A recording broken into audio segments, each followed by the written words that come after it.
So hello everyone, hope all of you are doing fine. Dr. Abdul Nasir, your microbiology faculty. So today we are here to picturize microorganisms. How do they look like? Sir, are they handsome? Are they beautiful? Let's find out. So with that, what do you see here? Sir, I see gram-positive cocci arranged in clusters. Violet color, round-shaped bacteria. I know these are gram-positive cocci, and if I see the arrangement, they are arranged in clusters. When gram-positive cocci arranged in clusters are identified, I know this is Staphylococcus. This is how the Staphylococcus look like. So now there are many species of Staphylococci. But pathogenic species is one, Staphylococcus aureus. Others are commensals. Commensals can also become pathogens if there are predisposing factors. Normally, commensals, they won't cause any disease. They are non-pathogenic organisms. Sir, among all the species of Staphylococcus, normally the pathogenic species is only one, Staphylococcus aureus. To say this Staphylococcus is Staphylococcus aureus species, you have to perform coagulase test. Coagulase positive, Staphylococcus aureus confirmed. If coagulase negative, then it is Staphylococcus but not aureus. It can be any other species of Staphylococcus, which we call them as cons. Therefore, this is the first organism, Staphylococcus gram-positive cocci in clusters. To say it is aureus, you have to perform coagulase test. Coagulase positive aureus, otherwise cons. Very simple. Let's see the second organism in front of you. So which is this organism? First, see how does it look like. So gram-positive cocci arranged in long chains. Violet color round shaped bacteria which is arranged in long chains. Sir, I know it is Streptococcus. I know there are two pathogenic species of Streptococcus. Group A Streptococcus, which is known as Streptococcus pyogenes. Group B Streptococcus, which is known as Streptococcus agalactiae.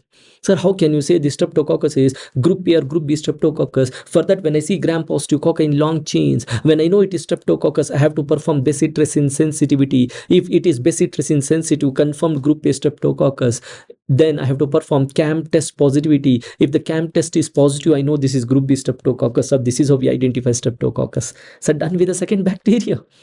So next, third bacteria, sir, gram-positive cocci arranged in pairs.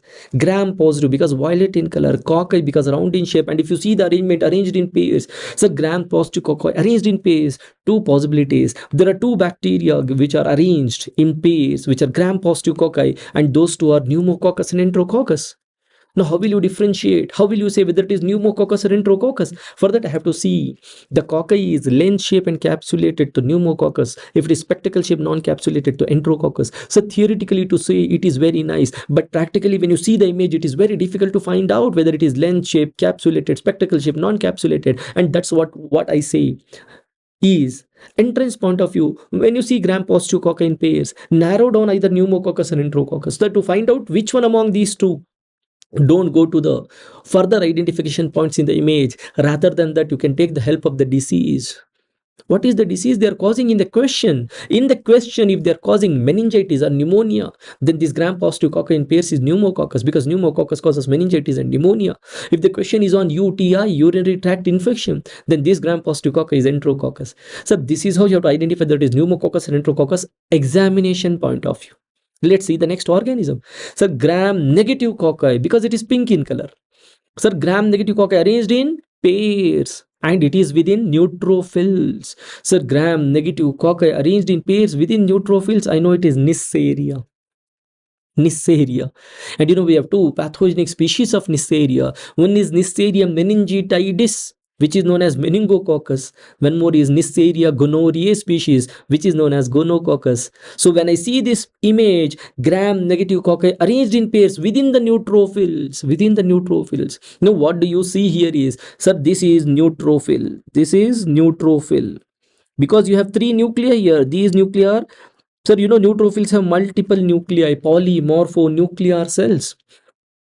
So within the neutrophils, you can see gram-negative cocci arranged in pairs. So two possibilities, meningococcus or gonococcus. So now how can you say whether it is meningococcus or gonococcus? For that, meningococcus is again lens-shaped, capsulated. Gonococcus is kidney-shaped, non-capsulated. Theoretically to say it looks very nice, but practically when you see the image, it is very difficult to identify. What I say is, you will get confused if you go through the fine identification points. Don't go to the fine details.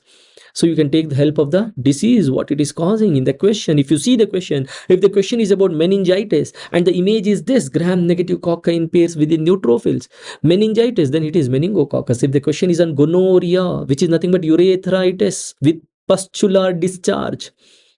So if the disease is gonorrhea, which is nothing but urethritis with discharge from the urethra, pus-like discharge from the urethra, man, it is gonorrhea, gonococcus.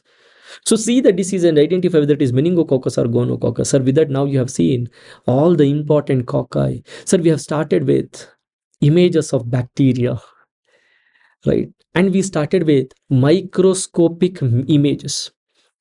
So we are with the microscopic images, and we have seen all the cocci, gram-positive cocci and also gram-negative cocci.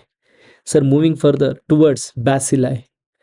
Sir, among the bacilli, the first one what you are seeing here, see bacilli. Bacilli means rod-shaped bacteria.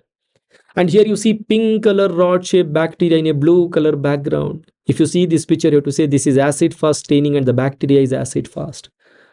When you see acid-fast bacilli, remember there are only two acid-fast bacteria. One is mycobacteria, one more is nocardia. One is mycobacter, one more is nocardia. So first of all, when you see acid-fast bacilli, your diagnosis should narrow down to two. It should be either mycobacteria or nocardia. Now the question is, sir, whether it is mycobacteria or nocardia. For that you have to see whether it is filamentous or not.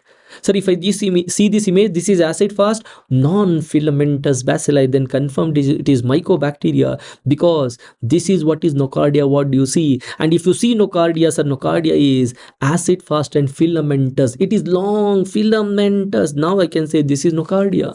Sir, we have two acid-fast bacteria. This is how you identify. One is mycobacteria, one more is nocardia. You just have to see whether it is filamentous or not.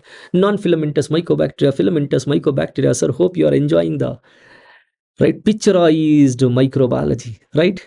So with that, moving on to the continuing with the bacilli. Sir, you are seeing green color bacilli.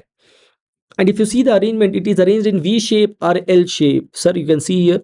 So arranged in V shape, arranged in L shape. So V-shape arrangement, L-shape arrangement. This is what we call it as Chinese letter pattern. Chinese letter pattern. So bacilli, which is appearing green, arranged in Chinese letter pattern. With blue color, what you see here is our metachromatic granules, which are also known as oleutin granules, which are also known as Babes-Ernst granules, which are the energy storage granules. Right? So the bacilli, which is arranged in Chinese letter pattern with metachromatic granules, green color bacilli, blue color granules. Sir, this is nothing but, right, which are nothing but metachromatic granules. Confirmed it is nothing but Corynebacterium diphtheriae on Albert stain. Right, you should be knowing the stain what we used here is Albert stain, and you know Albert stain is a stain which is used to see the metachromatic granules. You know which are the other stains which we used to see the metachromatic granules? Sir, we remember with a mnemonic A, N, P stains. A for Alberts, N for Nissers, P for Ponders and Pug. Ponders and Pug stains. Sir, Alberts, Nissers, Ponders and Pug stains are the stains which are used to see metachromatic granules. And most common used stain is Albert stain, and the picture what you see is here Albert stain. How can you say this is Albert stain? Sir, if I see green color bacilli with blue color granules, it is Albert stain, because Albert stain consists of malachite green and methylene blue. And that's why bacilli will take green, metachromatic granules will take blue. Sir, what do you see here is bacilli in Chinese letter pattern with metachromatic granules, and it is nothing but Corynebacterium diphtheriae. So next image. Sir, what do I see here? Sir, I see bacilli within a vaginal epithelial cell. Sir, vaginal epithelial cell consisting bacilli. This vaginal epithelial cells we call it as clue cells, and this bacteria you know now, Gardnerella vaginalis. So Gardnerella vaginalis is a bacteria which causes bacterial vaginosis, and it is an intracellular bacteria present within the vaginal epithelial cells. And the vaginal epithelial cells consisting this Gardnerella vaginalis bacteria, we call them as clue cells, and this stain is Pap stain. Pap stain, papiniculose stains we have used here, Pap stain, and this is the picture of Pap stain where you get blue color bacilli within a vaginal epithelial cells. So we have seen Albert stain with Corynebacterium diphtheriae and Pap stain with Gardnerella vaginalis. Sir, continuing with the bacteria, right, and starting with the culture. So far what you have seen is bacteria, how do they look like in microscopy? Microscopic images of bacteria. Now we are seeing the bacteria on culture.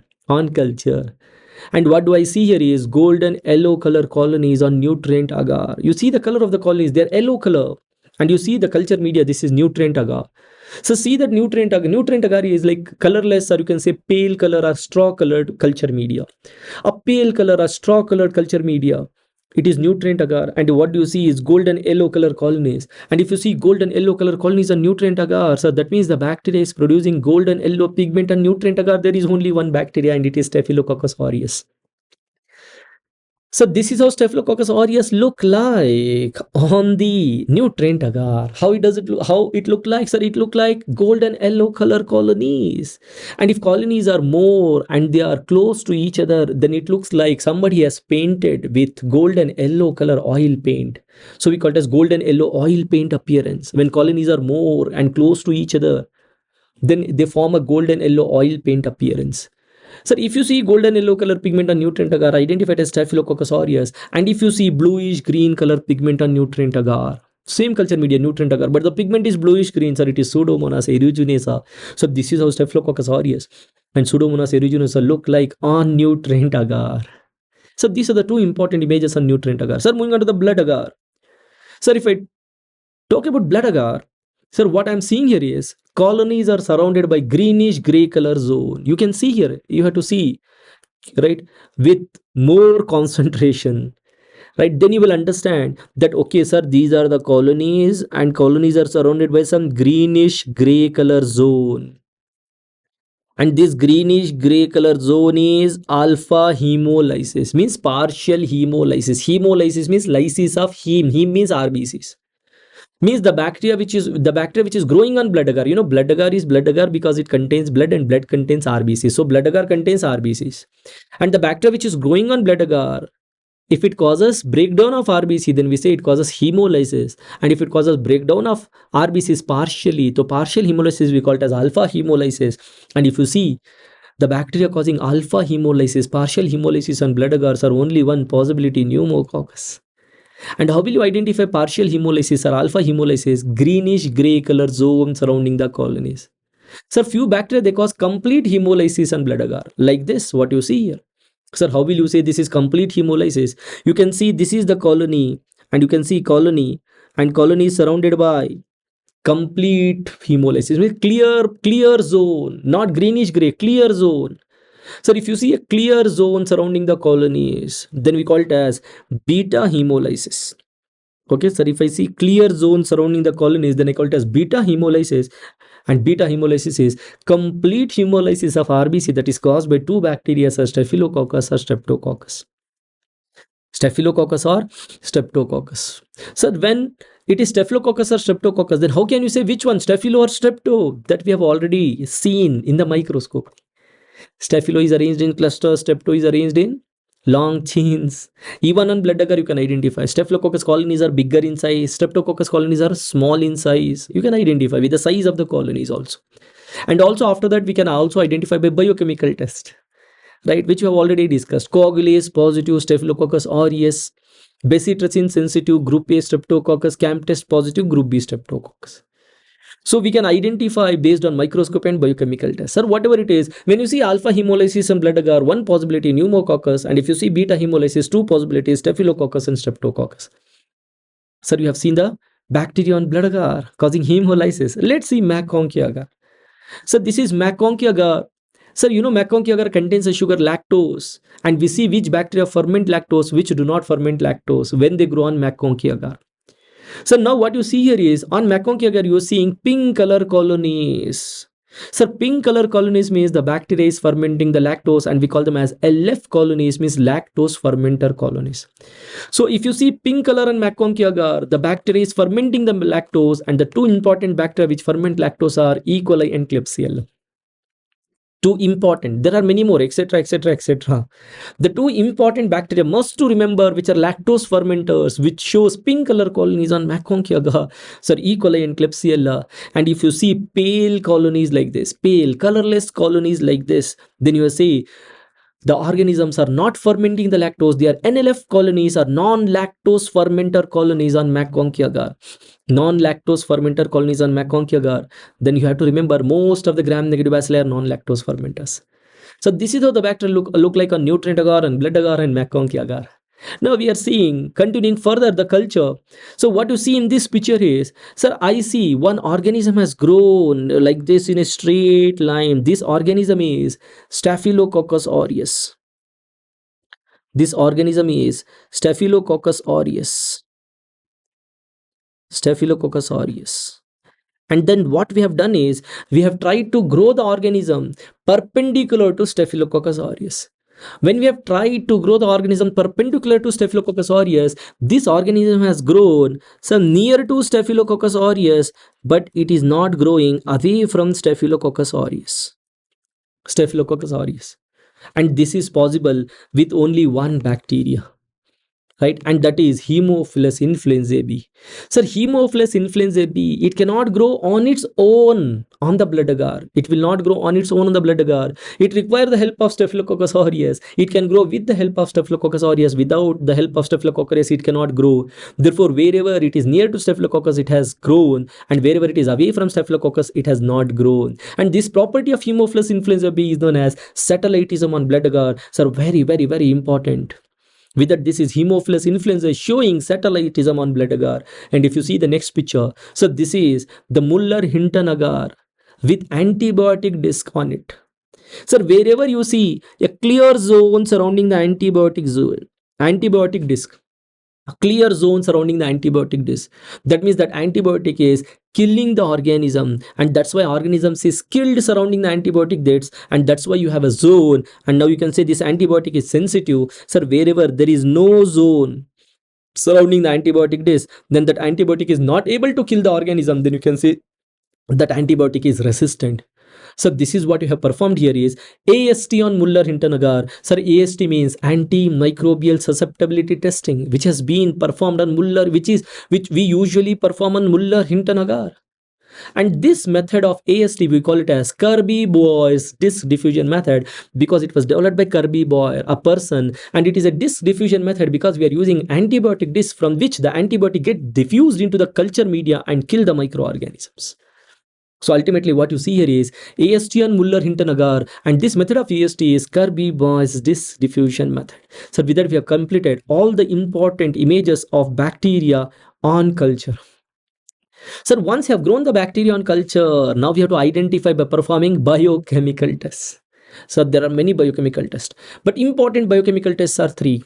The first one, what you see here, so this test is known as catalase test. Sir, how can you see? Because I can see the formation of bubbles. See, wherever it is positive, I see the formation of bubbles, and wherever it is negative, I see there are no bubble formation.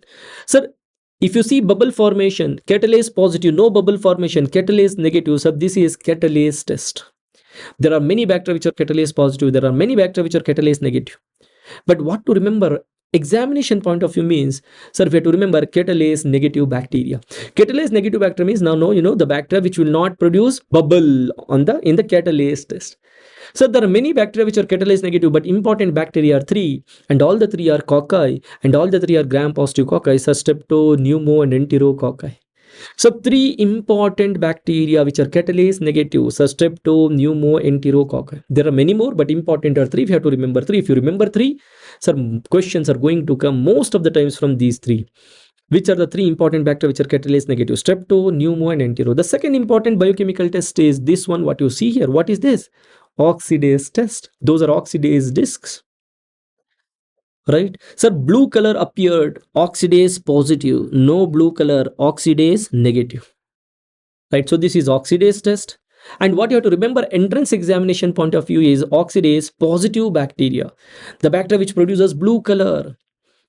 On oxidase test, oxidase positive bacteria. See, this is very important. Sir, examination point of view, to remember catalase negative bacteria and oxidase positive bacteria. That is very important. Catalase negative bacteria are 3, strepto, pneumo, and enterococci. Sir, oxidase positive bacteria are 4, vibrio and pseudomonas, campylobacter and helicobacter. Easy to remember. Remember 2 plus 2.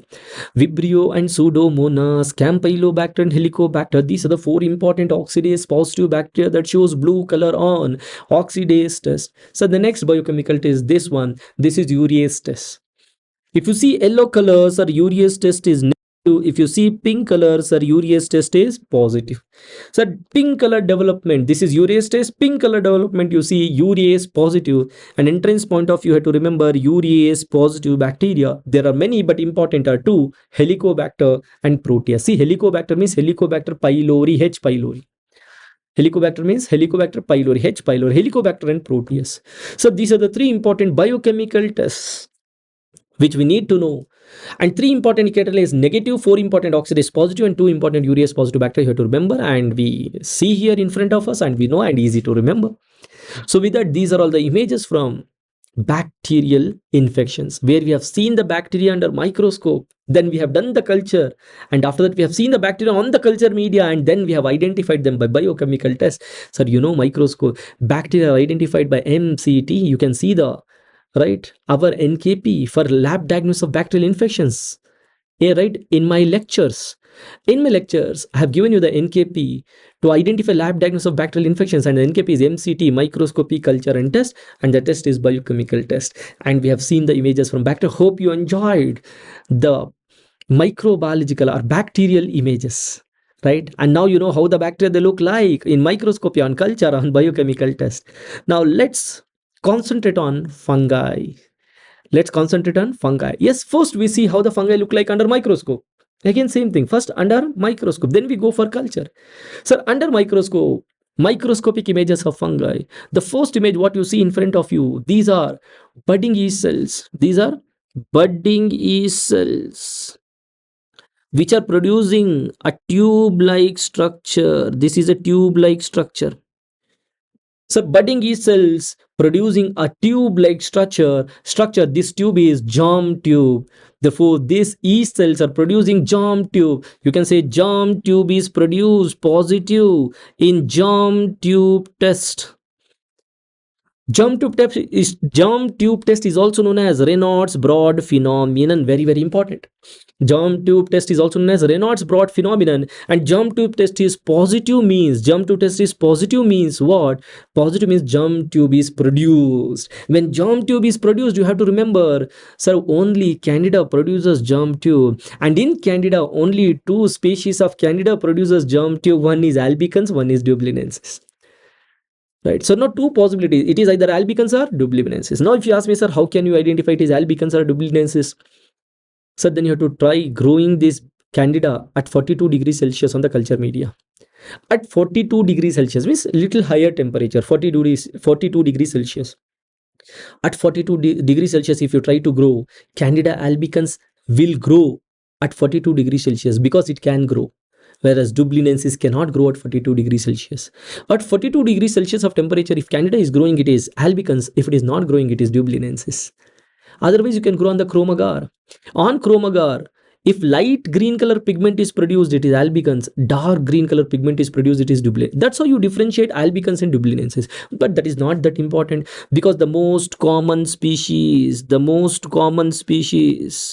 causing infection in humans is Candida albicans. So whenever germ tube is produced, by default we consider it as albicans, unless until there is no need to rule out it is dublinensis, because the most common species is albicans. So whatever it is, the image what you see here is germ tube test, which is also known as Raynaud's broad phenomenon. And you see the germ tube test is positive because the fungi has produced the germ tube, and this is what is germ tube. When germ tube is produced, there are two possibilities. One is albicans, Candida albicans, one more is dublinensis, and we consider it is albicans. If not, you know how to differentiate, we have already discussed. So next picture, next fungi, if you see, this is the next fungi under microscopy.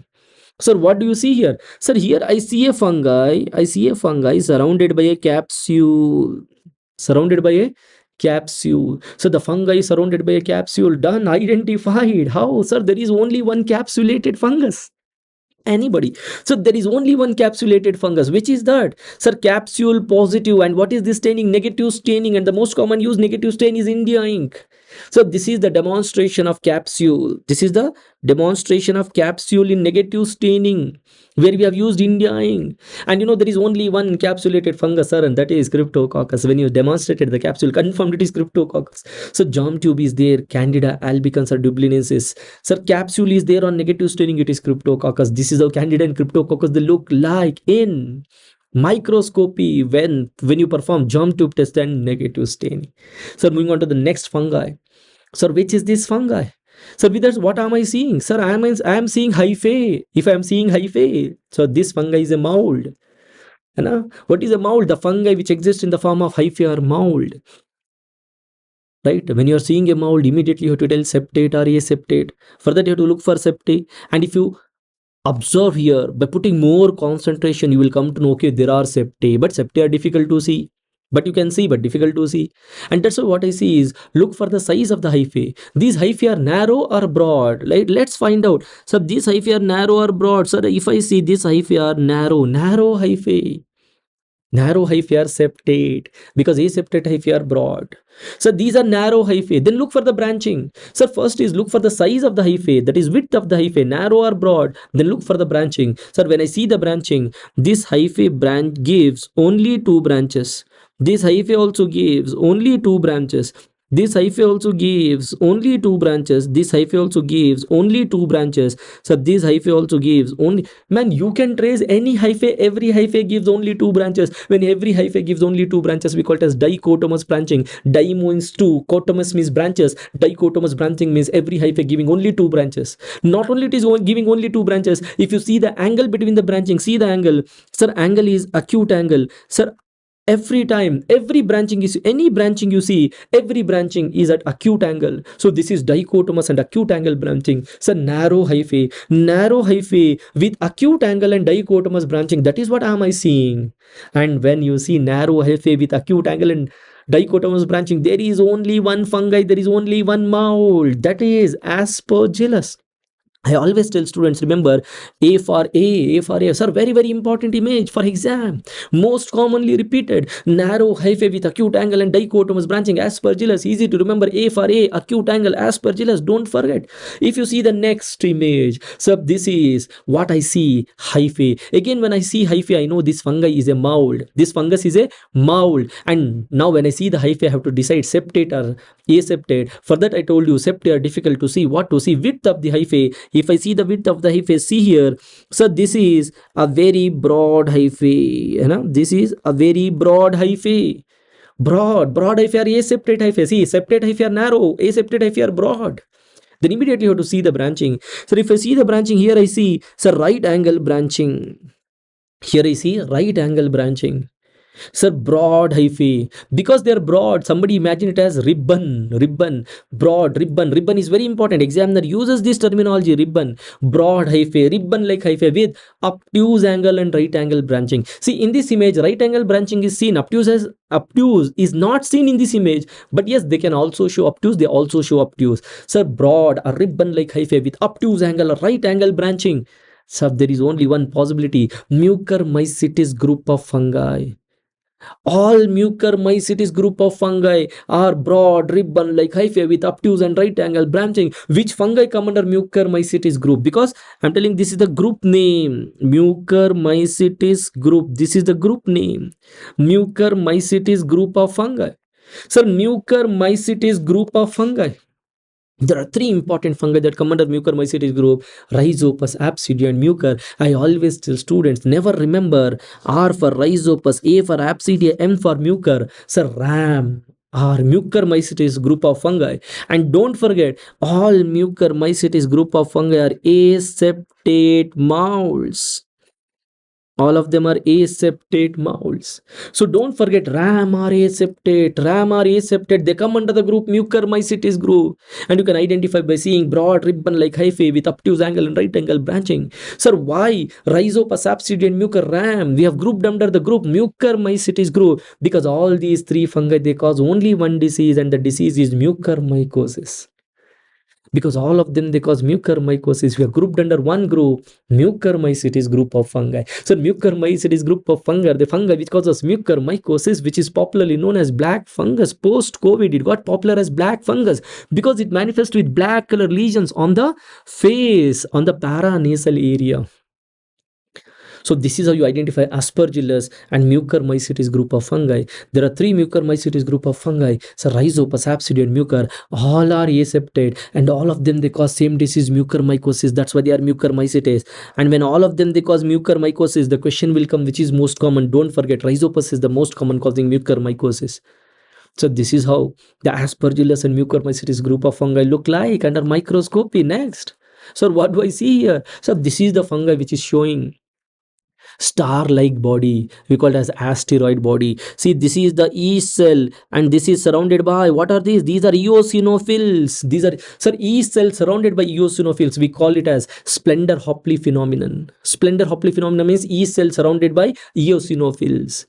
Sir, yeast cell surrounded by eosinophils, giving an appearance, star appearance. That's why we call them as asteroid bodies. Aster means star, oid means like, asteroid means star like bodies. Sir, asteroid body seen in which fungus? Yeast form of Sporotrichschenki.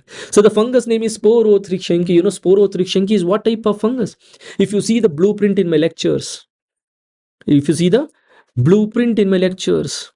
you will understand the Sporotrichschenki come under which type of fungi? Dimorphic fungi. And dimorphic fungi are the fungi which are having yeast form and also mold form.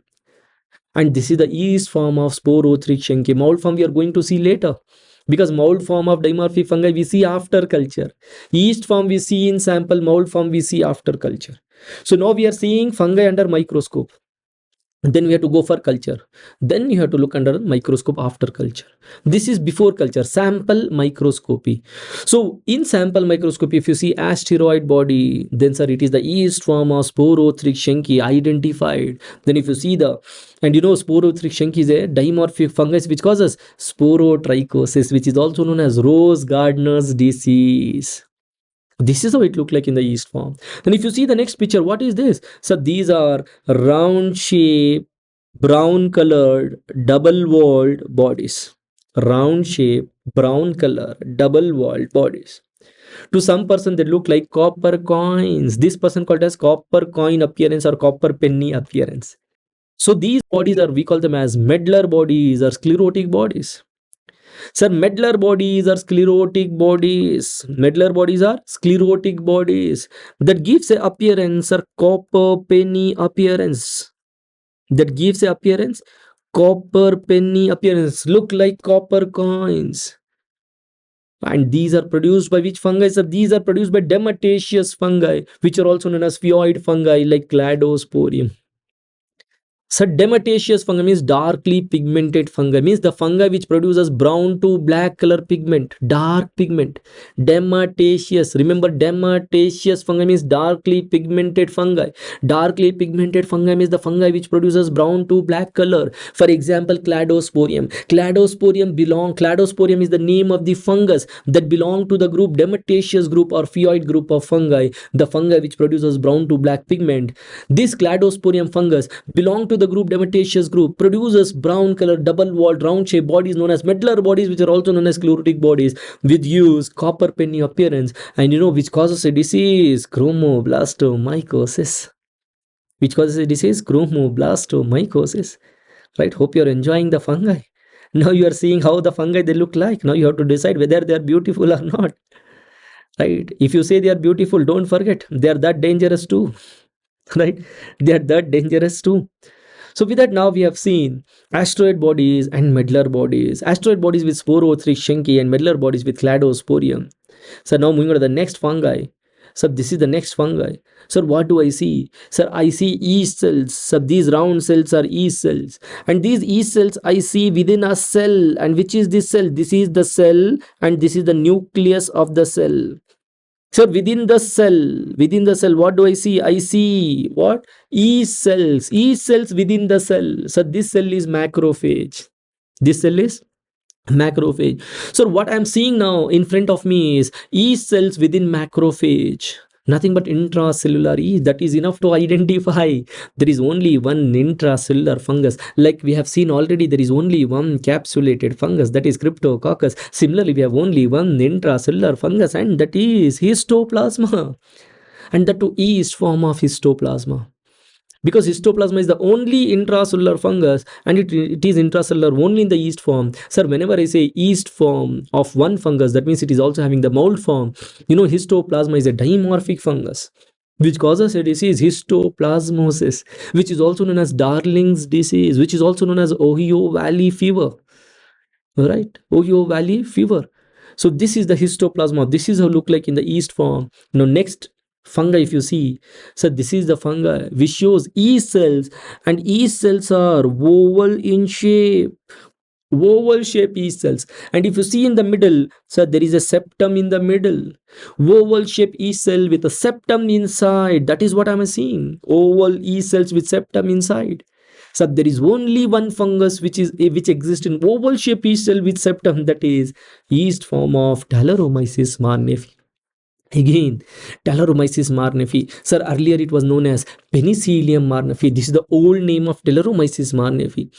And it is a dimorphic fungus having yeast form and mold form. And this is the yeast form of Talaromyces marnefi, where it shows oval-shaped yeast cell with septum inside. So these are the few important images of the fungi under microscopy, microscopic images. Now we have to see the images of the fungi on culture. How do the fungi look like on culture? So this is the first image in front of you. Which is this fungi on this culture? Which is this culture media? Sir, on one culture media, if you see different color colonies, different color, blue, pink, magenta, green. Sir, if you see different colonies on one culture media, then identify this is chrome agar. Chrome means colorful.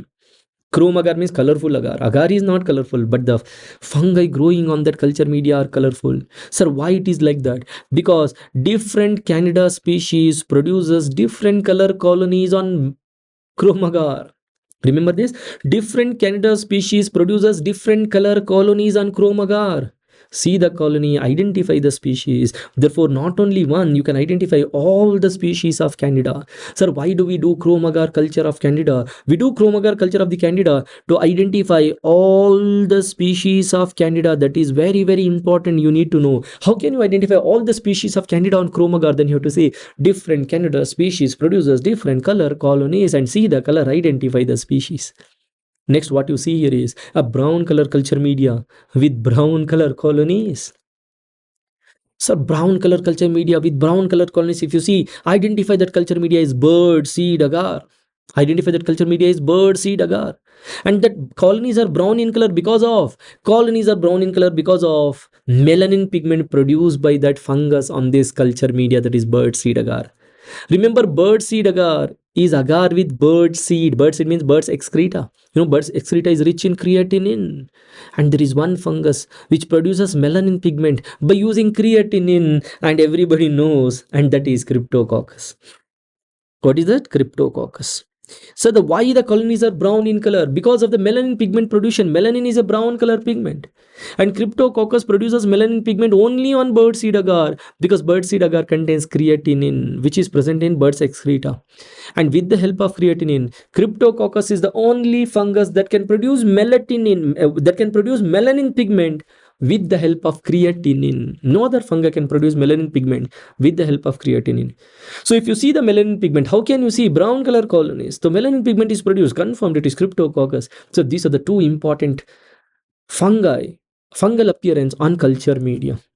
Sir, we have seen the fungi, important fungi under microscopy, then we have seen the two important fungi on culture. After culture, how do we identify the fungi? If you remember the NKP from my lectures, NKP for lab diagnosis of fungal infections, right? Sir, yeast and yeast-like fungi are diagnosed by sample microscopy and culture test. We have to perform test. But for mold and dimorphic fungi, you have to do sample microscopy and culture microscopy. That means when you have grown the fungi in the culture media, take the fungi, look under the microscope, perform culture microscopy. And what do you see in culture microscopy? You see spores in culture microscopy. And aseptate molds produces sporangiospores, septate molds produces conidiospores. Conidiospores, shortly we call them as conidia. Now we have done the microscopy for fungi. We have seen the images of fungi under microscopy. Now we have seen the important images of fungi on culture. Now we have to do culture microscopy, where we use LPCB stain, lactophenol cotton blue stain, and where we look for the spores, either conidiospores or sporangiospores. Conidiospores are also known as conidia, seen with septate mold. Sporangiospores are seen with aseptate molds. Let's see the images of fungi under culture microscopy on LPCB staining. This is the first image in front of you. Sir, what are you seeing? Sir, I am seeing hyphae. Very nice. And I am seeing the spores. Which spores? Conidia. And how the conidia are arranged? Sir, conidia are arranged like a flower-like arrangement of conidia, or you can say rosette formation, means grouping of conidia. Rosette formation of conidia or flower-like arrangement of conidia with the hyphae, then confirmed it is mold form of sporothrix shanki. And before culture, in the sample microscopy, you have seen yeast form of Sporotrichia. And if you remember, yeast form of Sporotrichia was asteroid body. Sir, it is a dimorphic fungi. We have seen few minutes before in sample microscopy, yeast form of Sporotrichia, and what you have seen is asteroid body. Now you're seeing the mold form of Sporotrichia in culture microscopy, and how the Sporotrichia appear in the culture microscopy. Sir, flower like a rosette formation of conidia. If you see, identify it is the mold form of Sporotrichia. So this is the next image where, sir, where I see hyphae, there are many hyphae. See, these are the hyphae, where I see hyphae, and there is a conidia. This is the conidia. And if you see, conidia is surrounded by, sir, conidia is surrounded by tubercles. Conidia is surrounded by tubercles. You see, all the conidia are surrounded by tubercles. Hyphae with conidia, and conidia are surrounded by tubercles. When conidia are surrounded by tubercles, confirmed it is a mold form of histoplasma. Sir, histoplasma is a dimorphic fungus. Few minutes before in the sample microscopy, we have seen the yeast form of histoplasma, and where I told histoplasma is the only intracellular yeast cells present within macrophage. Histoplasma in the mold form, how will you identify?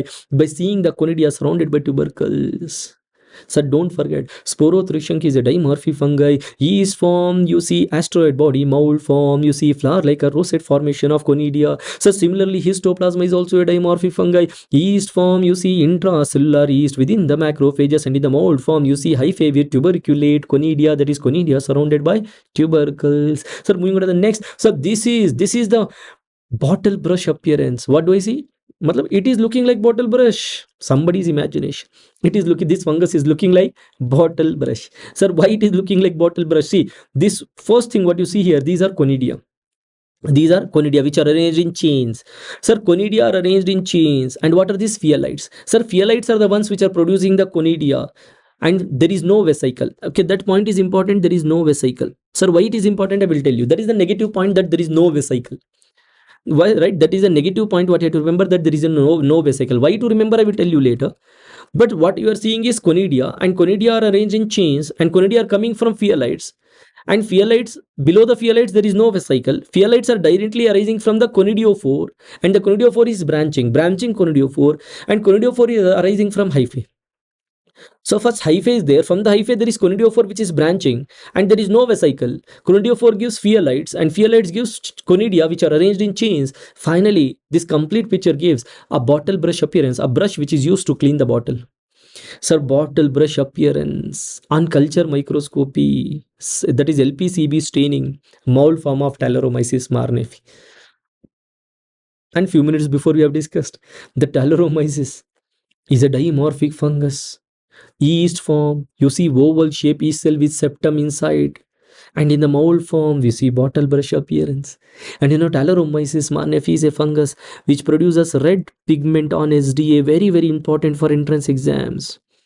Produces red pigment on SDA. So red pigment producing fungi are very very important, and you have to remember two important fungi that produces red pigment. One to just now we have discussed Talaromyces marnefi, and one more is Trichophyton rubrum. Trichophyton rubrum is a dermatophyte which causes dermatophytosis, and Trichophyton rubrum is the most common dermatophyte, causing dermatophytosis in all the sites except on the scalp. And Trichophyton rubrum is known as rubrum because it produces red pigment on SDA. And two important fungi which you have to remember that produces red pigment, one is Talaromyces marnefi and one more is Trichophyton rubrum. And Talaromyces marnefi is a dimorphic fungus. Yeast form, you see oval shape yeast cell with septum inside, and in the mold form you see bottle brush appearance. And what do you mean by bottle brush appearance?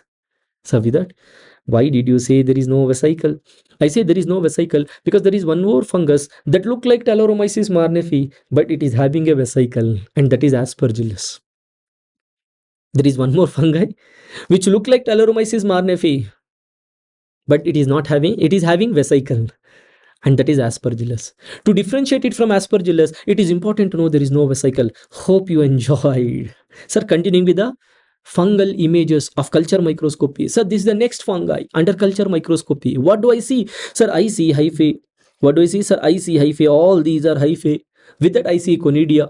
I see conidia, conidiospores. And how are the conidia? Sir, conidia are like this. Conidia are like this. Somebody called it as pencil-shaped macroconidia. Because the conidia are bigger in size, we call them as macroconidia. And because they are long, somebody imagined as they look like pencil. Pencil-shaped macroconidia. Sir, when I say pencil-shaped macroconidia, confirmed it is a dermatophyte. And you know there are three dermatophytes: Trichophyton, Microsporum, Epidermophyton. So the three fungi we have grouped under the group Dermatophyte, Trichophyton, Microsporum, Epidermophyton. We have grouped under the group Dermatophyte because all the three they cause a disease, dermatophytosis. Now, when you see pencil-shaped macroconidia, sir, I know it is a dermatophyte, but the question is which dermatophyte? Sir, pencil-shaped macroconidia is seen with Trichophyton dermatophyte. Remember, this is trichophyton, dermatophyte, which causes dermatophytosis. How can you say? So when I see a pencil-shaped macroconidia, I know trichophyton.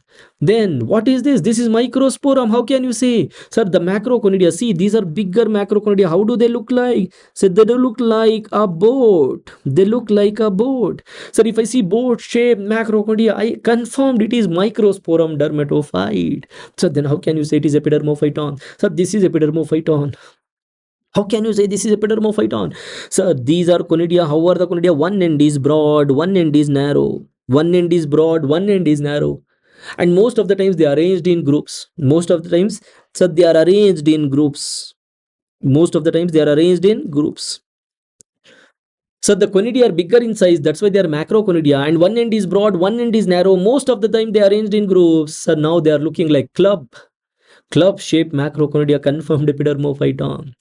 So this is how we identify all the three dermatophytes. Sir, how will you identify dermatophytes? Sir, pencil-shaped macroconidia, trichophyton, boat-shaped macroconidia, microsporum, club-shaped macroconidia, epidermophyton. These are the three fungi which are separate mouths, come under the group dermatophyte. They are known as dermatophyte group. They belong to dermatophyte group because they cause dermatophytosis. Right? So these are the culture microscopy images of fungi. So with that we have seen the important images of fungi. Right? Fungi are little beautiful, but they are not little too dangerous. And we have seen the images of fungi under microscopy on culture, and also after culture we have seen the images even under culture microscopy, where we have seen the spores. So with that, so far we have seen the bacteria and fungi. Sir, moving on to the viruses. Sir, if you talk about the viruses, this is the first virus. This is the first virus what you see. Sir, which is this virus? Remember, if you have to identify virus, first what to see is nucleic acid. Second, what to see is shape of the virus. Remember two things: nucleic acid, shape of the virus. If you remember these two things, all the important viruses which come in the exam you can identify. Most of the important viruses that cannot come in the exam you can identify. You have to remember two things: see the nucleic acid, see the shape. Sir, first see the nucleic acid. Sir, I'm seeing the nucleic acid. Sir, there are two nucleic acids. This is one, this is two. Two nucleic acids. Sir, viruses have only one copy of nucleic acid. Remember this point. Sir, all viruses are intracellular and all viruses have only one copy of nucleic acid. Don't forget this. All viruses are intracellular and all viruses have only one copy of nucleic acid. That nucleic acid is either DNA or RNA. And the viruses having DNA are known as DNA viruses, and the viruses having RNA are known as RNA viruses. Very simple, right? So only if DNA is there, there is only one copy of DNA. If RNA is there, there is only one copy of RNA. Viruses have only one copy of nucleic acid. So how will you come to know whether it is DNA or RNA? So single strand RNA, double strand DNA. Usually RNA is single stranded. Usually, not always. RNA can be double stranded also. Usually RNA is single stranded, but it can be double stranded. But usually DNA is double stranded, but DNA can be single stranded also. But usually means most of the times RNA is single stranded, DNA is double stranded. And if I see two single strands. If I see two single strands means I see two copies of RNA. Just now, few minutes before I told you people, remember this point. What point? All viruses are intracellular and all viruses have only one copy of nucleic acid except one virus which is having two copies of nucleic acid, two copies of RNA, and there is only one virus which is having two copies of RNA, and that is HIV. Sir, identified HIV virus. So if you see two RNA inside the virus, then identify HIV. I know how will you identify HIV, right? You will identify by seeing this. What is this? This is reverse transcriptase enzyme. Yes, you can identify HIV by seeing reverse transcriptase enzyme also. But yes, other than HIV, even hepatitis B virus is having reverse transcriptase enzyme. Even HTLV1 is also having reverse transcriptase enzyme. Right? You leave that aside. Sir, usually a reverse, most of the times reverse transcriptase enzymes we identify HIV. Then by seeing the receptors also you can identify HIV.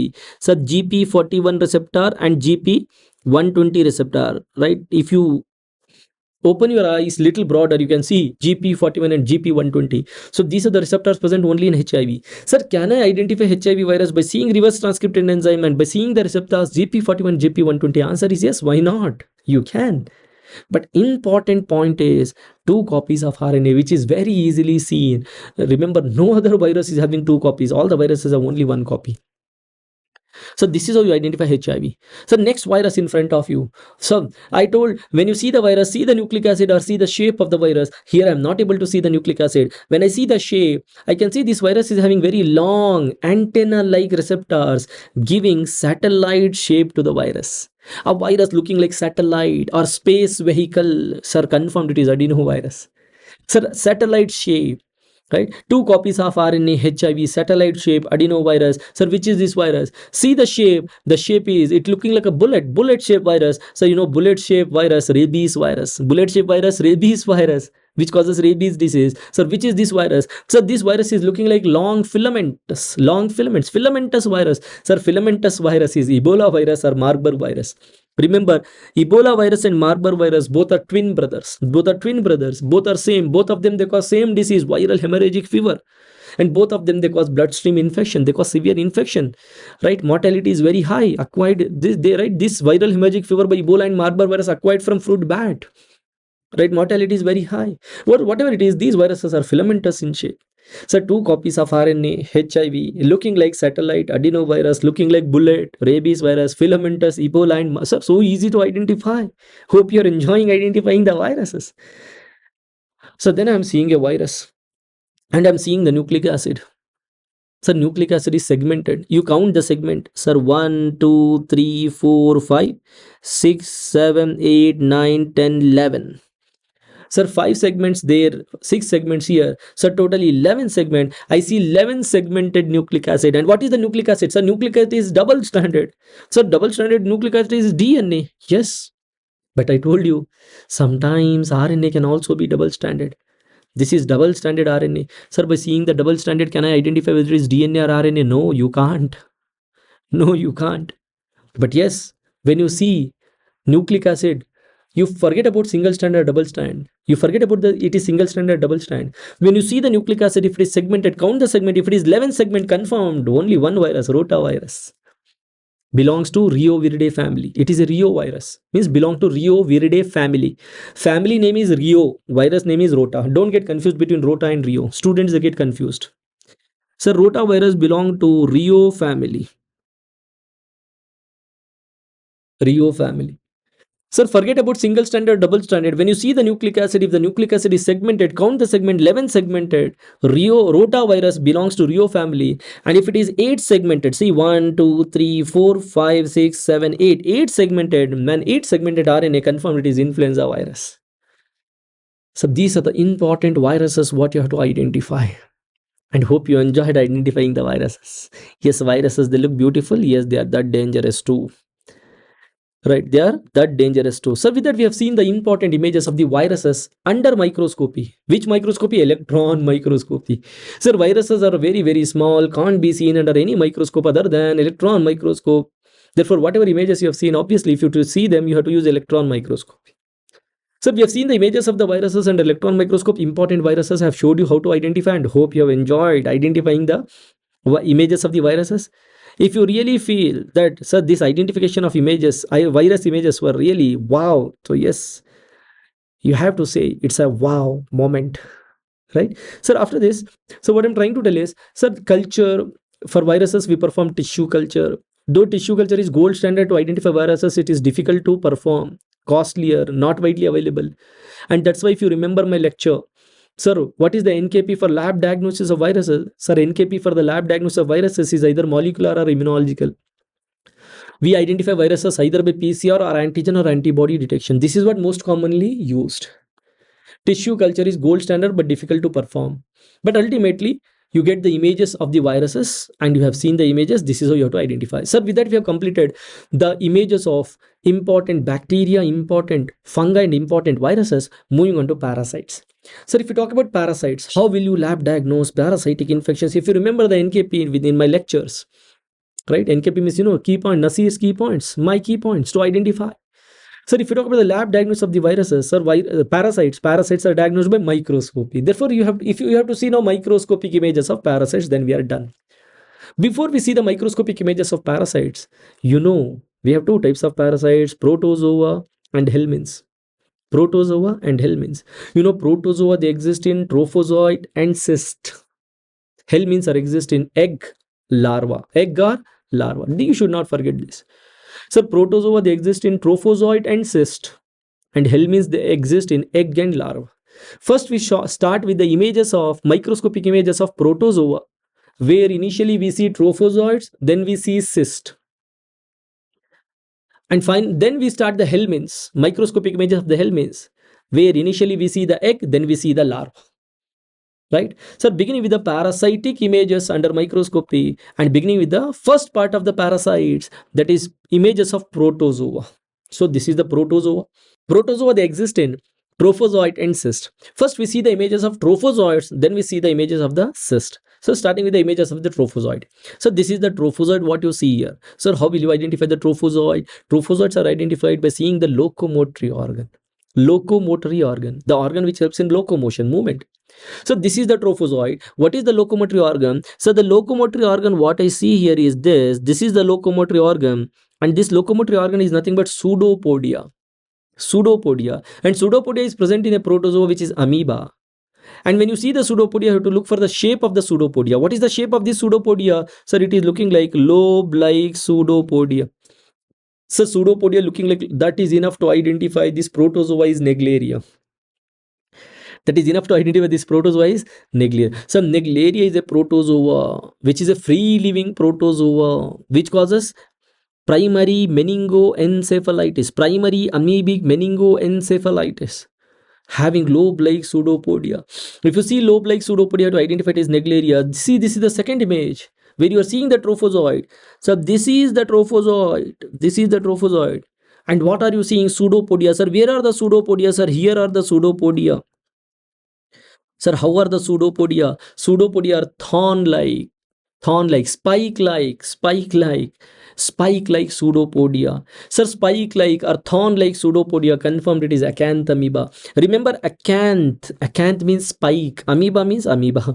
Amoeba is a protozoa having pseudopodia. Amoeba is a protozoa having pseudopodia. Acanth means spike. Acanthamoeba means spike-like pseudopodia containing amoeba. Acanthamoeba, which is also a free-living protozoa, which causes granulomatous amoebic encephalitis.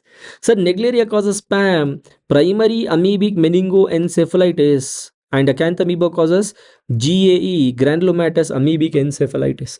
These are the trophozoitic forms of Naegleria and acanthamoeba. So next, this is the trophozoite of. For that, first you have to see what are you seeing. So I am seeing badminton racket shape. This is badminton racket shaped trophozoite. Badminton racket shaped trophozoite. Count the flagella. There are 8 flagella. Sir, 1, 2, 3, 4, 5, 6, 7, 8. There are 8 flagella. And there are 2 suckers. See, these are the 2 suckers. 1 sucker and 2 suckers. Suckers are the organ of attachment, which helps the protozoa to attach to cause the disease. So badminton racket shape at protozoa in the form of trophozoite, looking like badminton racket shape with 8 flagella, 2 suckers, and it is having a characteristic motility, falling leaf motility. That means when it is moving, it looks like it is falling, a leaf falling from a tree. It looked like a leaf falling from a tree. Sir, badminton racket shaped trophozoite with 8 flagella, 2 suckers, falling leaf motility. I know this protozoa is Giardia lambia, which causes gastroenteritis, manifesting with diarrhea with malabsorption, especially malabsorption of fat, that is steatorrhea. So this is Giardia, trophozoite of Giardia. Sir, which is this next trophozoite? For that, compare with the above trophozoite, they look same. How they look same? Both are badminton racket in shape. It is having 5 flagella. So this is also badminton racket in shape. And it is also having flagella, but when you count the flagellas are 1, 2, 3, 4. And this one lateral folded flagella, 5. Lateral folded flagella, 5 flagella. And if you see, there is 1 sucker. And if you see, there is one sucker. And the characteristic motility is such jerky motility or twitching motility. It moves like it is jerking, twitching. Right. So the trophozoite of the protozoa, which is badminton racket in shape, consisting of 5 flagella, one sucker, jerky or twitching motility. I know it is Trichomonas vaginalis, which is a vaginal protozoa causing parasitic vaginitis, where the vagina look like strawberry like vagina, and the discharge is yellowish green color, fishy smell discharge. Sir, vagina look like strawberry, and the discharge is yellowish green color, and it is fishy smell. That is the manifestation of Trichomonas vaginalis vaginitis. So this is how Giardia and Trichomonas they look like. So you need to know how to differentiate. Hope you enjoyed seeing the differences. So with that, continuing with the trophozoites of the protozoa. Sir, we have completed the trophozoites, all the important trophozoites. Sir, once you have completed the trophozoitic form of protozoa, now moving on to the cystic form of protozoa. Sir, a cyst is round or oval in shape, consisting of nuclei inside. See, this cyst is round in shape, right? This cyst is round in shape, and if you count the nuclei, 1, 2, 3, 4, there are 4 nuclei. Round shape cyst with 4 nuclei. So, round shape cyst with 4 nuclei, confirmed it is Entamoeba histolytica, which causes a disease amoebiasis, manifesting with dysentery and flask shape ulcer in the intestine. This is the cyst of Entamoeba histolytica. Then what is this? So this cyst, if you see, it is oval in shape with 4 nuclei. See, 1, 2, 3 and 4. See, 3 and 4 nuclei are not clearly visible. But one thing which I want to highlight is oval shape cyst. Sir, oval shape is clearly visible, right? You can appreciate clearly the oval shape. Sir, oval shapes is Giardia lambia. Don't forget, round shape, 4 nuclei, Entamoeba histolytica, oval shape, 4 nuclei, Giardia lambia. Even if you won't see 4 nuclei, if you see oval shape, non-acid fast, answer Giardia.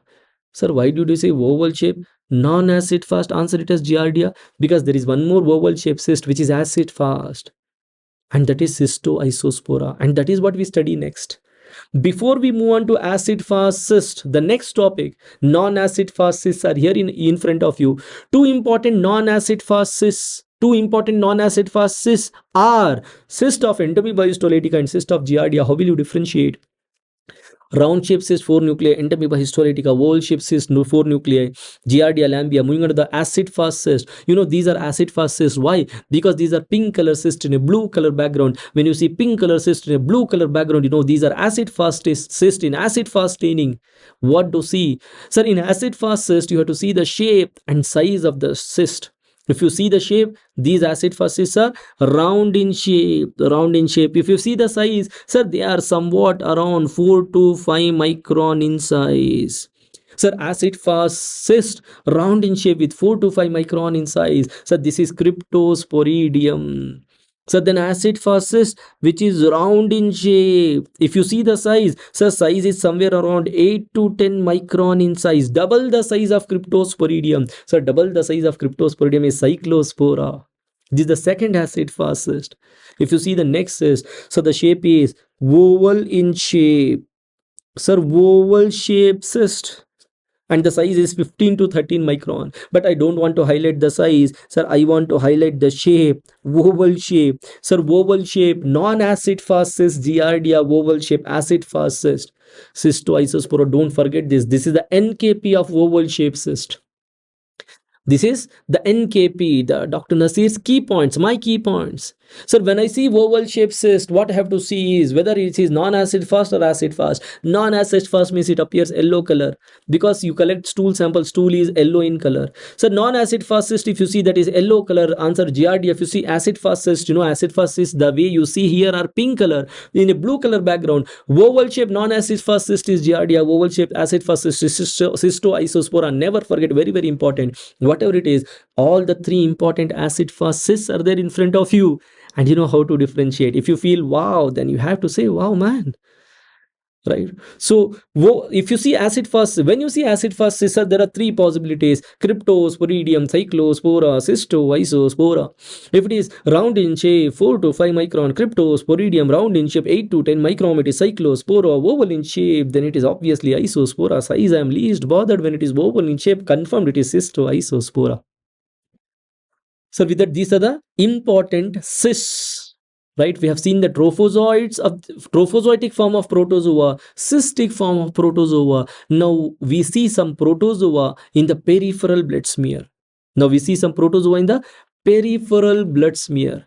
Sir, which protozoa you get in the peripheral blood smear? The protozoa which affect blood and tissue. Blood and tissue protozoa are seen in peripheral blood smear.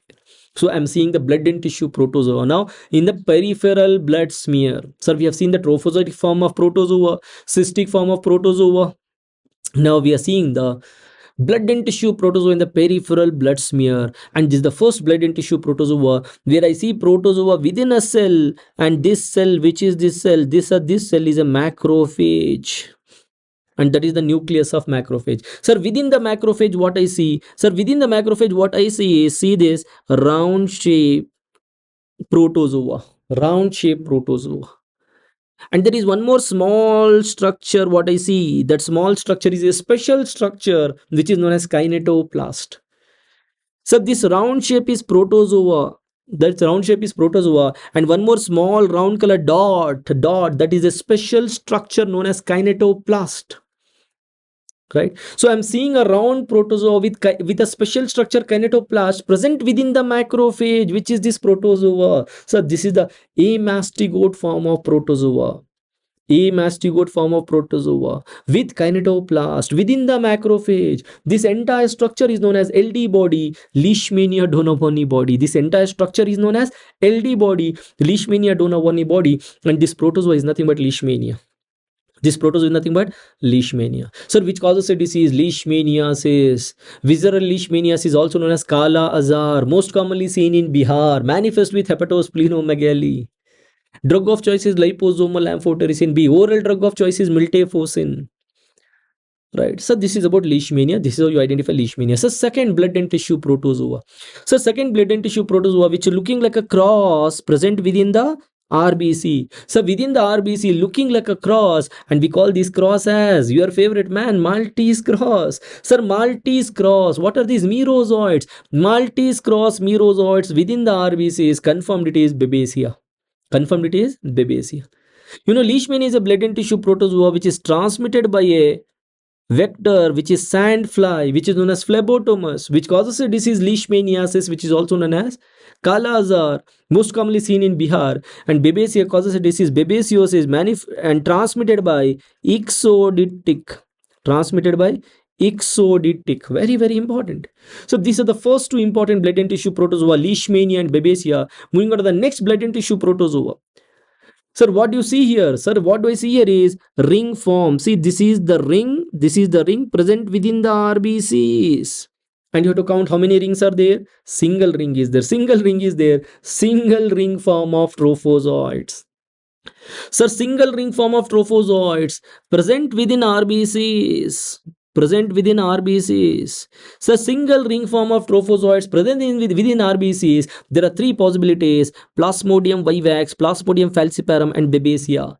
Sir, in all the three you see single ring form: Plasmodium vivax, Plasmodium falciparum, and also Babesia. But if you talk about, so this is the RBC where you see multiple ring forms of trophozoites within RBCs. Sir, you see only in one place, that is Plasmodium falciparum. Very important. See, single ring forms are not important, but multiple ring forms are important, because single ring forms are you see in three places. That's why it is not that important. But if you talk about multiple ring form, it is seen in only one place. It is Plasmodium falciparum. And this you should not forget. Vivax consists of PLDH antigen, and falciparum consists of PLDH antigen along with HRP2 antigen. Very, very important. And you should not forget again in leishmania consists of kinetoplast with RK39 antigen. Very important. So leishmania is having kinetoplast with RK39 antigen. Plasmodium vivax is having only PLDH antigen, and Plasmodium falciparum is having PLDH with HRP2 antigen. And multiple ring forms are seen only in falciparum. Now if you talk about the gametocytes, sir, schizont or round shaped gametocyte. Sir, schizont, see, this is what you see, round shaped gametocyte. Right? Sir, schizont and gametocyte, both these structures, they almost look same. Not exactly, almost they look same. And this form is Plasmodium vivax. Whereas in falciparum, sir, in falciparum, the gametocyte is banana in shape. Sir, banana shaped gametocyte, Plasmodium falciparum. So you ignore the schizont. You ignore the schizont. Sir, round shaped gametocyte, Plasmodium vivax, or banana shaped gametocyte, Plasmodium falciparum. Why to ignore the schizont? Schizonts are seen in vivax but not seen in the peripheral blood smear of falciparum. First point, schizonts are not seen in the falciparum. In the peripheral blood smear, they are seen in vivax. And when they are seen, they almost look like gametocyte. And that's why schizonts are not that important. What is important is gametocyte. Because gametocyte round in shape, vivax, banana in shape, falciparum. So these are the important images of blood and tissue protozoa in peripheral blood smear under microscopy. So with that we have completed all the important images of protozoa. Trophozoitic images of protozoa, cyst images of protozoa, and blood and tissue protozoa images in peripheral blood smear. Sir, once we have completed all the important images of protozoa, let's see the protozoa images of Helminths. Sir, in Helminths, we see first the images of the eggs, then the images of the larva. Sir, beginning with the first image of the egg. Sir, this is the egg. This is the egg. How will you identify which is the egg of which Helminth? Sir, this egg is having thick brown striated membrane which is known as embryophore. Sir, where is it? It is the outer layer. See the outer layer. This outer layer is thick and brown and striated. Clear cut you can see. Sir, when you are seeing the egg, if the egg is surrounded by a thick brown striated membrane, identify it as embryophore. And remember, this embryophore is found only in Taenia. This embryophore is found only in Taenia. Identify this Helminth is Taenia. But sir, Taenia is having two species, Solium and Saginata. Sir, how can you say whether this is the egg of Solium or Saginata? Sir, first you have to identify this the egg of Taenia. Sir, if you see embryophore, you can identify it as Taenia egg. What is embryophore? A thick brown striated membrane. Once you have identified this Taenia egg, now you have to identify whether it is the egg of Taenia Solium species or Taenia Saginata species. So that you can't identify just by seeing the egg. For that you have to do acid fast staining. Sir, when you do acid fast staining, if the egg is non-acid fast, then this Taenia egg is the egg of Taenia Solium species. If the egg is acid fast, then you can say this egg of Taenia Solium is Taenia Saginata species. Sir, identified the egg of Taenia. Right. And you know Taenia Solium is known as pork tapeworm. Right. Taenia Solium is known as pork tapeworm. And Taenia saginata is known as beef tapeworm. Both are tapeworms. Tapeworms are nothing but cystodes. This is the first important cystode, Taenia Solium and Taenia saginata. This is how you identify. By seeing the egg, you can say this is the egg of Taenia. You can't identify the species. To identify the species, you have to do acid fast staining, non-acid fast Solium, acid fast saginata. So this is how you identify Taenia Solium and Taenia saginata egg. This is the next egg. Which is this egg? So this egg, if you see, so this is the inner membrane. This is the inner membrane. This is the outer membrane. That is not important. Sir, inner membrane, outer membrane, they are there almost in each and every egg. But in between inner membrane and outer membrane, you see this. These are what? These are polar filaments. What are polar filaments? Sir, polar filaments are the filaments arising from both the poles of the embryo. So this middle one more line if you see, so that is polar filaments. Sir, if you see polar filaments, identify this is the egg of H. nano. Sir, if you see embryophore, Taenia, polar filaments, H. nano. Simple. But sir, one more thing what I see in both the places. Sir, here also I see 3 pairs of hooklets. Here also I see 3 pairs of hooklets. Yes, both these eggs have 3 pairs of hooklets. They are present inside the egg, inside the embryo. If you see here, sir, somewhere roughly you can see 3 pairs of hooklets here, and you can see 3 pairs of hooklets here.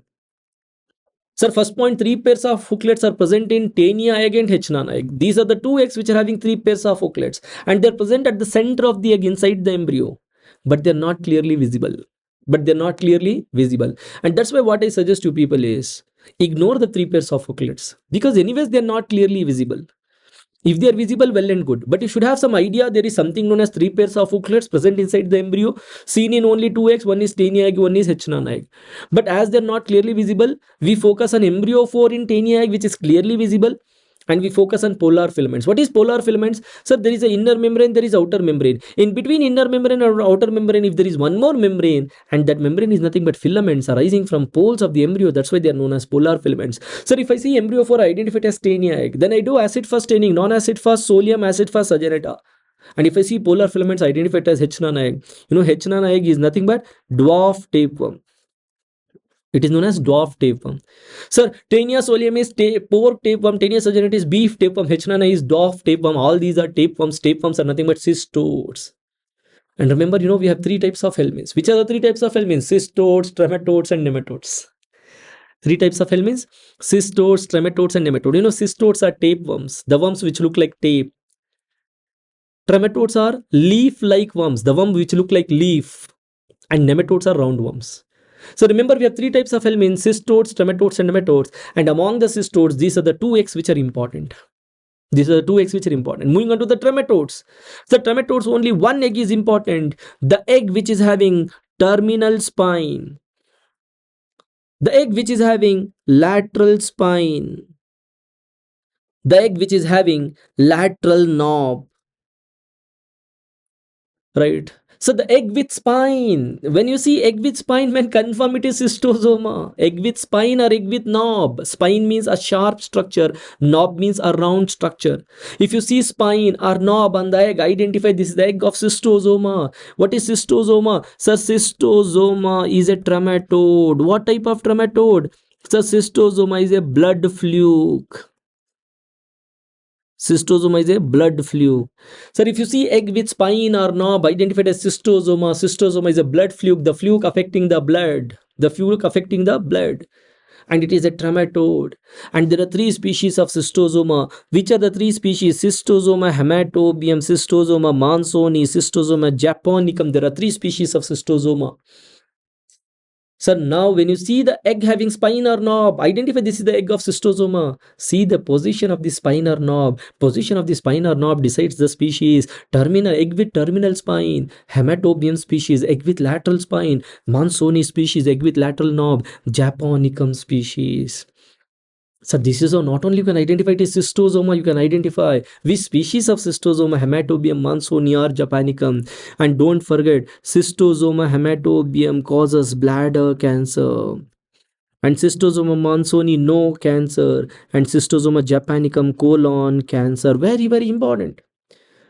So this is one trematode whose egg is important, that is cystosoma. So previously we have seen 2 cystodes, Taenia and H-nana. And you know how to identify their eggs. Trematodes, may have seen one trematode, cystosoma. You know how to identify their eggs. You know how to identify the species, and you know which species causes what type of cancer. Sir, once you have seen the 2 eggs in cystodes, 1 egg in trematode, sir, moving on to the nematodes. So these are the 2 eggs of nematodes. So this is the first egg where you see what? Where you see egg with blastomere inside. Egg with blastomere inside. So this is the egg, and you see here, these are blastomeres. Sir, blastomeres inside the embryo. Blastomeres inside the embryo. Confirmed it is ankylostoma or necator. You know ankylostoma or necator. Both of them, they're known as hookworm. They're known as hookworm because the end of the worm is bent and it is hook-like. With this hook, they hook the intestine. They suck the blood. Chronic sucking of the blood. Blood volume goes down. When blood volume goes down, RBCs goes down. When RBCs goes down, what happens? Hemoglobin goes down. When hemoglobin goes down, anemia. Anemia due to reduction in blood volume. Sir, iron deficiency anemia. Iron deficient. They are known as hookworm because the end of the worm is bent hook-like. With this hook, they hook the intestine. They suck the blood. Because of that, you get iron deficiency anemia. Right? Sir, egg with blastomeres inside the embryo, ankylostoma duodenale or necator. Remember, necator is like a twin brother of ankylostoma. That is how you identify the egg of ankylostoma or necator, blastomeres inside the embryo. If you see this egg, so this egg is having a semilunar chitin sheath. This egg is having a semilunar chitin sheath on both the poles of the embryo. Sir, semilunar chitin sheath on both the poles of the embryo. right? This is the egg of Ascaris. You know, Ascaris is known as roundworm. Ascaris is known as roundworm, and this worm entangle with each other, and form a ball-like mass and obstruct the intestine. Sir, it causes intestinal obstruction. It causes intestinal obstruction. Semilunar chitin sheath and both the poles of the embryo. If you see blastomeres inside the embryo, ankylostoma egg, which is hookworm causing iron deficiency anemia. And if you see the semilunar chitin sheath and both the poles of the egg, both the poles, it is Ascaris, which is a roundworm causing intestinal obstruction. If you see the next egg, this is the egg which is looking like, sir, one side is plain and one side is convex, looking like alphabet D, D-shaped egg or plano-convex egg. Sir, plano-convex egg are also known as D-shaped egg. Plano-convex egg are also known as D-shape, looking like alphabet D. Sir, Enterobacter vermicularis. Sir, Enterobacter vermicularis, which is known as pinworm because it looked like pin. It looked like pin. And you know, it infects only children. Sir, it infects only children. And after infecting the children, what does it do? During the night time, it come out of the anal canal to lay the egg in the perianal area. When it come out of the anal canal during the night time and lays the egg in the perianal area, the most common complaint by the children is perianal itching. The most common complaint by the children is perianal itching because the eggs are laid on the perianal area. The best sample is perianal swab, and the most common used perianal swab is NIH swab. NIH swab. And in the perianal swab, what do you see? Sir, in the perianal swab, what do I see is, I see an egg which is looking like plano-convex or D-shaped. Sir, confirmed it is Enterobacter vermicularis. Apart from that, you should not forget, Enterobacter vermicularis can also cause appendicitis. Very, very important.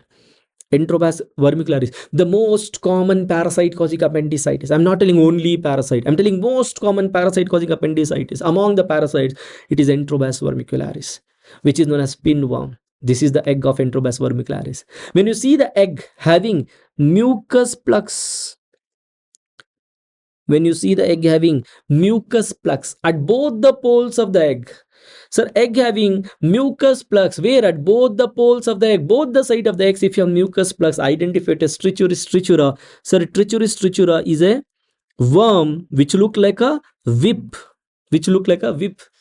right? So whip-like worm. The Trichuris trichura is a worm that look like a whip. The whip-like worm is Trichuris trichura. You know, Trichuris trichura is the worm.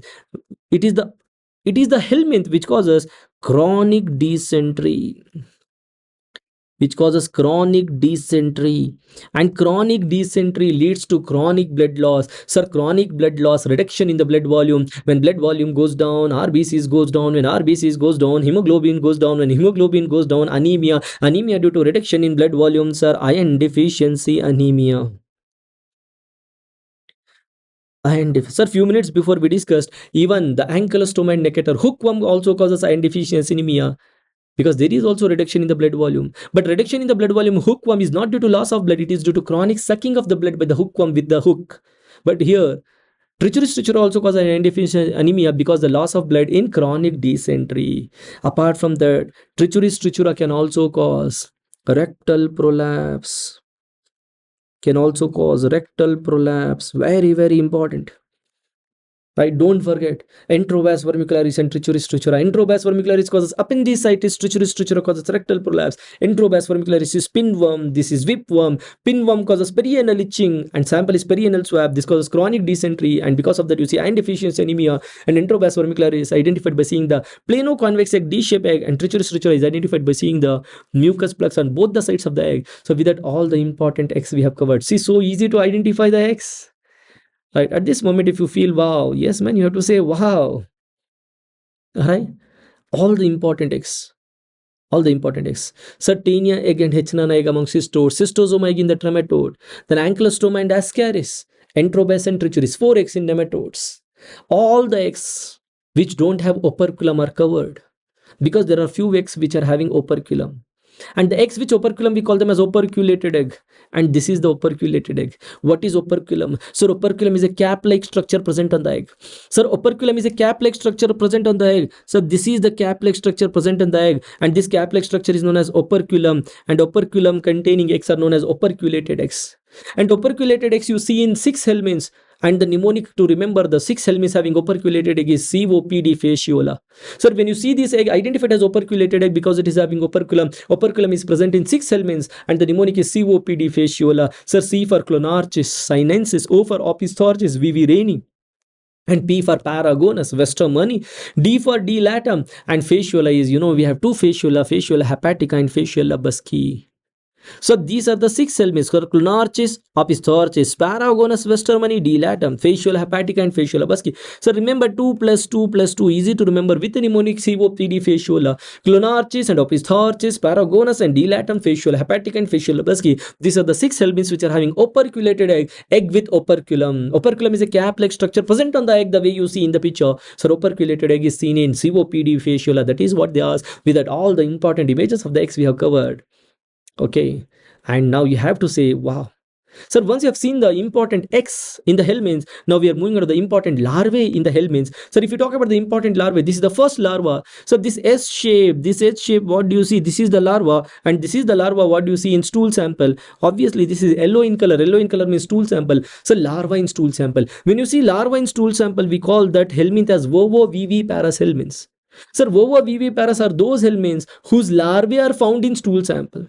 Whose larvae are found in stool sample. And remember, there is only one Vovo-viviparous helminth. That means there is only one helminth whose larva is found in stool sample. That is Strongyloides stercoralis. So Strongyloides stercoralis is the only helminth whose larva come in stool sample.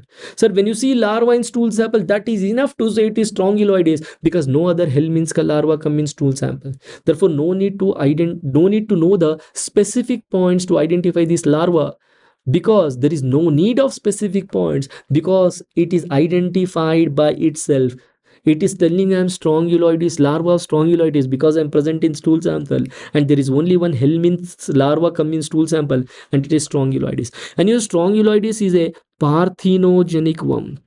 And Strongyloides is a parthenogenic worm. Sir, what do you mean by parthenogenic worm? That one, the worm that shows parthenogenesis. What is parthenogenesis? Giving birth to new life without fertilization. So it is a parthenogenic worm. It is the only opportunistic helminth. Sir, it is the only opportunistic helminth. I'm not telling this is the only opportunistic parasite. I'm telling this is the only opportunistic helminth. Among all the helminths, the only one opportunistic, the only one which can cause infection in immunocompromised is Strongyloides. So these are the key points of Strongyloides. Strongyloides is the only Vovo-viviparous, that is the only helminth whose larva come in stool sample. It is the only opportunistic helminth, the only helminth that causes infection in immunocompromised. It is the only parthenogenic one. It is the only one that can give birth to new life without fertilization. So this is the second larva. So this is the larva where you see, so the larva which is spiral in shape. So a spiral larva in muscle tissue biopsy, only one possibility, Trichinella spiralis. So Trichinella spiralis is known as spiral worm. So Trichinella spiralis is known as spiral worm. Spiral worm, which affects the muscle tissue causing myalgia. Skeletal muscle tissue is affected causing myalgia. Cardiac muscle tissue is affected causing myocarditis. Okay, it affects muscle tissue. So Trichinella spiralis is spiral worm whose larva is spiral in shape. That is the specific point to identify. So larva in stool sample, Strongyloides. Larva in muscle biopsy, Trichinella spiralis. It affects the skeletal muscles manifesting with myalgia, muscle pain. It affects the cardiac muscles manifesting with myocarditis. Right, moving on to the next larva. So this is the larva. This is the larva where you see blue color nuclei inside the body and a transparent sheath outside the body. So this is the larva where I see blue color nuclei inside the body and a transparent sheath outside the body. So this larva is Microfilarial larva. So this is the Microfilarial larva, filarial worm. How can you say this is the Microfilarial larva, filarial worm? Because this larva is having blue color nuclei inside the body and a transparent sheath outside the body. So obviously it is the Microfilarial larva of the filarial worm. But sir, we have four filarial worms: Ucheraria bancrofti and Brugia malai. These two causing lymphatic filariasis. Loa and Onchocerca. These two causing subcutaneous filariasis. We have four filarial worms. So now the question is, this is the microfilarial larva of which filarial worm? For that you have to see sheath is there or not. Sir, sheath is there. Sheath is there. Right, and nuclei are there or not in the tail tip. See, all of them, they have nuclei inside the body, but we have to focus on tail tip. So this is the tail tip. In the tail tip, if you see, there are no nuclei in the tail tip. Sir, sheath is there and no nuclei in the tail tip. Confirmed it is Ucheraria bancrofti filarial worm. Similarly, if you see the next microfilarial larva, sir, sheath is there. Sheath is there. And if you focus the tail tip, sir, this is the tail tip. Sir, tail tip is having two nuclei. Sir, microfilarial larva with a sheath and two nuclei in the tail tip. Sir, confirmed it is Brugia malai. Sir, Ucheraria bancrofti. Right, Ucheraria bancrofti and Brugia malai. So these are the two which causes lymphatic filariasis. These are the two which causes lymphatic filariasis, manifesting with lymphedema. Lymphedema manifests with swelling, with pitting edema. Lymphedema is pitting edema, manifest with swelling. When pitting edema increases, swelling increases. We call it as elephantiasis. Look like elephant leg. Elephantiasis, lymphatic filariasis, Ucheraria bancrofti and Brugia malai. These are filarial worms. Right, and Ucheraria bancrofti, there is a sheath and there are no nuclei in the tail tip. Brugia malai, there is a sheath and there are two nuclei in the tail tip. Very easy to identify. So moving on to the next two filarial worms. So this is the microfilarial larva with sheath. Microfilarial larva with sheath. There is a transparent sheath, you can clearly see. And if you see the nuclei are present in the tail tip. Sheath is there, nuclei are also there. And if you see the tail tip, where is the tail tip? Sir, here is the tail tip. Sir, there are multiple nuclei in the tail tip. Sir, sheath is there, nuclei are there in the tail tip. Sir, it is loa. And if you see the next microfilarial larva, see, sheath is not there. There is no sheath. And if you highlight the tail tip, there are no nuclei in the tail tip. So no sheath, no nuclei. Both are negative. Sheath is also, there is only one microfilarial larva which is not having sheath, which is not having nuclei. Onchocerca volvulus. Sir, if you talk about loa and Onchocerca volvulus, both of them, they cause subcutaneous filariasis, manifesting with subcutaneous nodules. And you know, in loa, subcutaneous nodules are found in extremities. That is on the ends of the hands and legs, extremities. We call them as Calabar swelling. What is Calabar swelling? Sir, Calabar swelling is nothing but subcutaneous nodules found in extremities. And you know, Onchocerca can also cause river blindness. Onchocerca. Sir, apart from filariasis, Onchocerca can also cause liver blindness. And you know, drug of choice for Onchocerca is ivermectin. Is the drug of choice. Whereas all other filarial worms, drug of choice is DEC, diethyl carbamazine. So drug of choice for filariasis, whether it is lymphatic or subcutaneous, whether it is due to Ucheraria or Brugia malai, whether it is due to loa, the drug of choice is DEC, diethyl carbamazine. Except for Onchocerca, drug of choice is ivermectin. And all of them cause filariasis. Onchocerca, other than filariasis, it also causes river blindness. And Onchocerca is unique. It is different from other microfilarial larvae. How it is different? It is not having sheath, it is not having nuclei. Now when you see the microfilarial larva, right, sir, sheath is there, no nuclei in the tail tip. Ucheraria bancrofti, sheath is there, two nuclei in the tail tip. Brugia malai, sheath is there, multiple nuclei in the tail tip. Loa, no sheath, no nuclei in the tail tip. Sir, Onchocerca volvulus. This is you identify the microfilarial larvae of the four important filarial worms. Sir, these are the images of, right, Helminths in the form of larva. Sir, we have seen the images of the eggs, we have seen the images of the larva. With that, we have seen all the important images of Helminths. With that, we have seen all the important images of protozoa and also Helminths in microscopy. Don't forget, trophozoite, cyst, and peripheral blood smear images are seen with the protozoa. Egg and larva images are seen with the Helminths. With that, we have covered all the important images from bacterial, fungal, viral, and parasitic infections. Hope you feel, yes, our organisms are handsome and beautiful. and now you recognizes them. You have to recognize them. If you recognize them, then only you can identify them. If you identify them, then only you can treat them. Sir, with that, not only we have covered the important images, we have covered beautifully in a way that all the important points are also covered apart from images, right? So this become a very high yield session for you people for the entrance examinations, whichever may be the entrance exam. It is going to help you like nothing.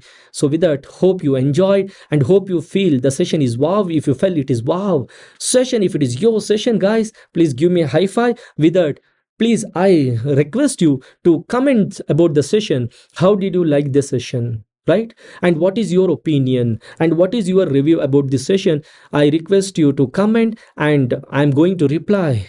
If you have any doubts, you can ask in the comment box. I'm going to reply in the comment section. Sir, whatever doubts you have related to this session or related to microbiology or entrance preparation, so I'm going to answer. If you comment here, by chance if you won't get the answer here, sir, if I'm not able to answer, if your question got missed, then obviously you can find me at Dr. Blueprint in Telegram, Instagram, and YouTube. Sir, don't forget one thing. So not only you have to prepare well, you have to prepare smart. With that, hope you enjoyed the picture I is to microbiology. All the best.